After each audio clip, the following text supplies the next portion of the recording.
নারায়ণগঞ্জে একসময় তুরুপের তাস বলা হতো জাকির খানকে, কারণ তিনি এমন কিছু কর্মকাণ্ড নারায়ণগঞ্জে ঘটিয়েছিলেন যার কারণে আজও মানুষ তাকে স্মরণ করে রাখে। তার দাপট এতটাই নারায়ণগঞ্জে ছিল যে অনেক বড় বড় লোকজনও তাকে কোনো কিছুই করতে পারত না। গত বছর সংবাদের শিরোনাম হয়েছিলেন জাকির খান। তবে প্রশ্ন হচ্ছে, জাকির খানকে নারায়ণগঞ্জে কেন সবাই ভয় পেত? তিনি কি এমন কাজ করেছিলেন? গত বছর সেপ্টেম্বর মাসে র্যাবের হাতে ধরা পড়েন জাকির খান।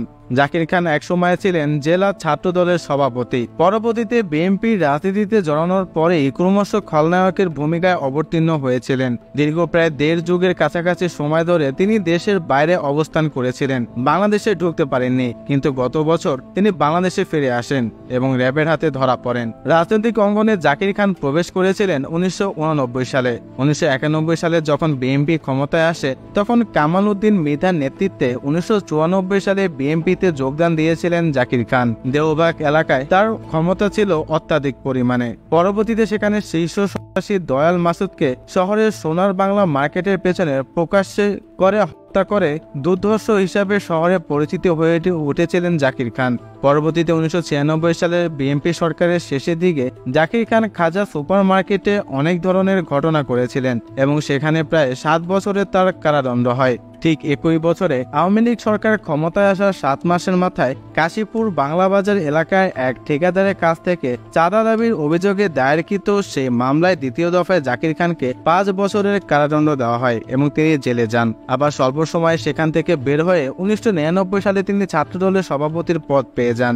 আবার 2001 সালে বিএনপি আবার ক্ষমতায় আসলে 5 মাস তিনি আবার কারাগারে থাকেন। তার সবচেয়ে বড় আলোচিত খবরটি হচ্ছে 2003 সালে 28 ফেব্রুয়ারি তৎকালীন জেলা বিএনপির সাধারণ সম্পাদক ও বিআরটিসি তৎকালীন চেয়ারম্যান তৈমুর আলম খন্দকারের ছোট ভাই ব্যবসায়ী নেতা সাব্বির আলম খন্দকারকে আততায়ীর নিহত হয়।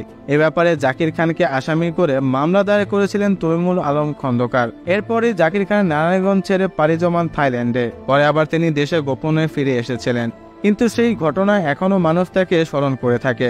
অপারেশন ক্লিন হার্ট শুরু হলে এ বিষয়ে নারায়ণগঞ্জ চেম্বার অব কমার্সের একটি মিটিং হয়। সেখানে 32 ব্যবসায়ী সংগঠন প্রশাসনের লোকজন উপস্থিত ছিলেন। সেই মিটিংয়ে সাব্বির আলম খন্দকার নারায়ণগঞ্জের কোথায় কার নেতৃত্বে কি হয় না হয়, জাকির খান এবং তার সহযোগীরা কিভাবে কি করে না করে সেসব তথ্য তুলে ধরে।